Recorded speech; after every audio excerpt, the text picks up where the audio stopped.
us, and they're about to perform one of their trademark two-handed interviews here in the ITV studios exclusively for the South Bank Show.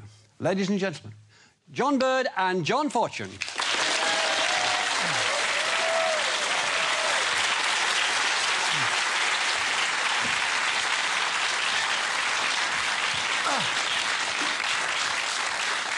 George Parr, you are an investment banker. I am, yes. Yes. And as such, you have your fingers right on the pulse of the financial market. Yeah, very much so, yes.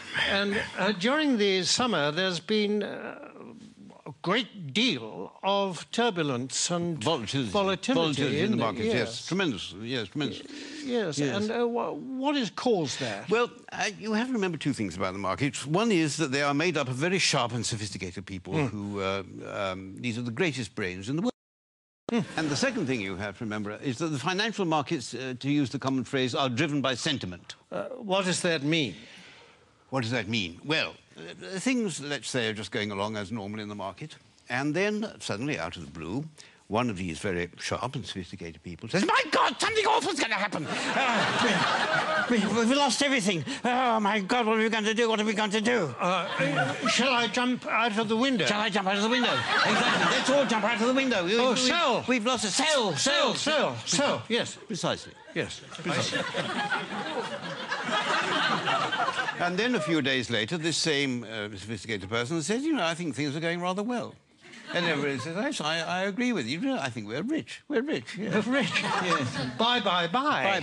Yes. Yes, and that's what we call market sentiment. Well, yes.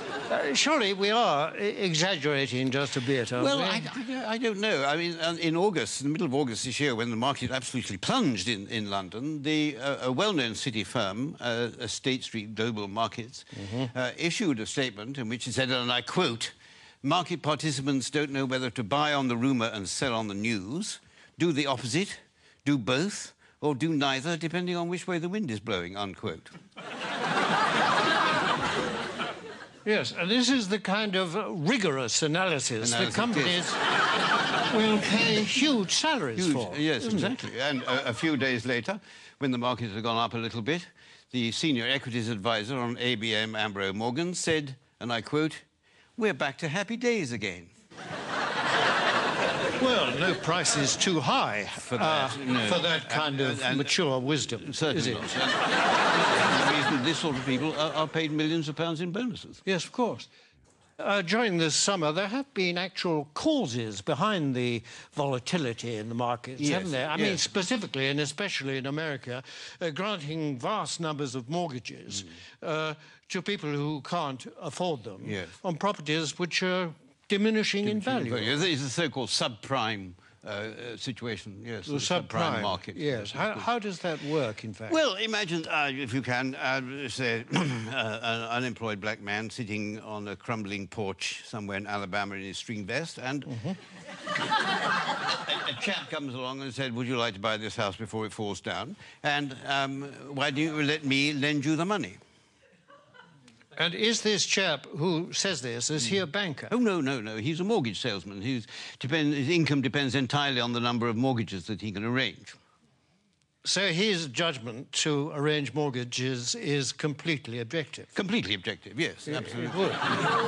Yes. And what happens next? Well, then this debt, this mortgage, is taken, bought by a bank and packaged together on Wall Street with a lot of other similar debts. Without going into much detail about what is actually... Without going into any detail, no, it's far too boring. And so this is put into a package of debt, and then it's moved on to Wall Street, and this is extraordinary what happens then, that somehow this package of dodgy debts stops being a package of dodgy debts and starts being what we call a structured investment vehicle. And SIV? An SIV, exactly, yes. Yes, I see. And then someone like you comes along and buys it. I buy it, yes, and then I will ring up, I don't know, somebody in Tokyo and say, "Look, I've got this package, do you want to buy it?" And they say, "What's in it?" And I say, "I haven't got the faintest idea." And they say, "How much do you want for it?" And I say, $100 million, and then they say, "Fine, that's it." And that's the market. And presumably this package, I mean, that kind of thing can happen several times to the same package. Possibly, yes. And every time it does, of course, then you or someone like you will get a fee and a markup and a profit, yes. And so well, you can't expect us to do it for nothing. It's hard work being. In view of the fact that in these packages there's a lot of dodgy debt, what is it about it that attracts the financial, risk takers? Yeah, well, because these hedge funds, as they're called, which specialise in these debts, they all have very good names. You mean they're responsible companies? No, I don't. It's nothing to do with their reputation. They have actually very, very good names. The names they think up for them are very good. I'll give you an example.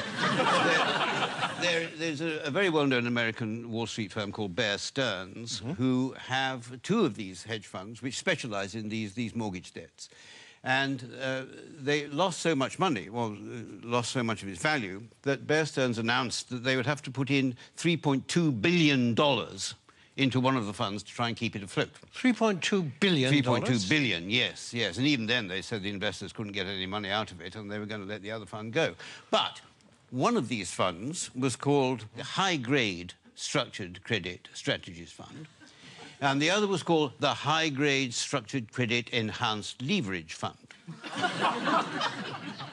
Well, that sounds very good. But that's good, isn't it? Yes. Sounds very trustworthy. Actually, this is the magic of the market. What started off as lending a few $1,000s to an unemployed black man in a string vest has become a high-grade structured credit enhanced leverage fund.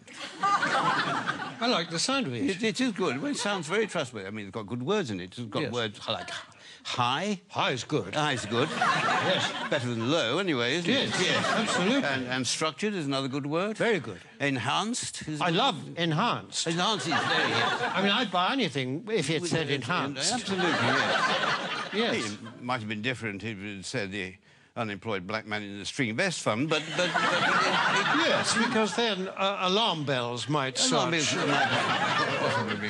to ring. But despite these very plausible names, surely the reality is that the people that lent all this money have been incredibly stupid. Oh, no. The reality is that what was stupid is, for at some point, somebody asked how much money these houses were actually worth. I mean, if they hadn't bothered to ask that question, then everything would have gone on as perfectly normal. But unfortunately, they did. I see, but now, you see, people are saying the crisis is likely to turn into financial meltdown. I mean, can that be avoided? It can be avoided, provided that governments and central banks give us, the financial speculators, back the money that we've lost. But isn't that rewarding greed and stupidity? No. It's rewarding what the Prime Minister Gordon Brown called the ingenuity of the markets. That is You see, and we don't want this money to spend on ourselves. We want this money just to go into the market so that we can carry on borrowing and lending money as if nothing had happened without thinking too much about it. Yes, but if the worst came to the worst, then you didn't get this money, what then?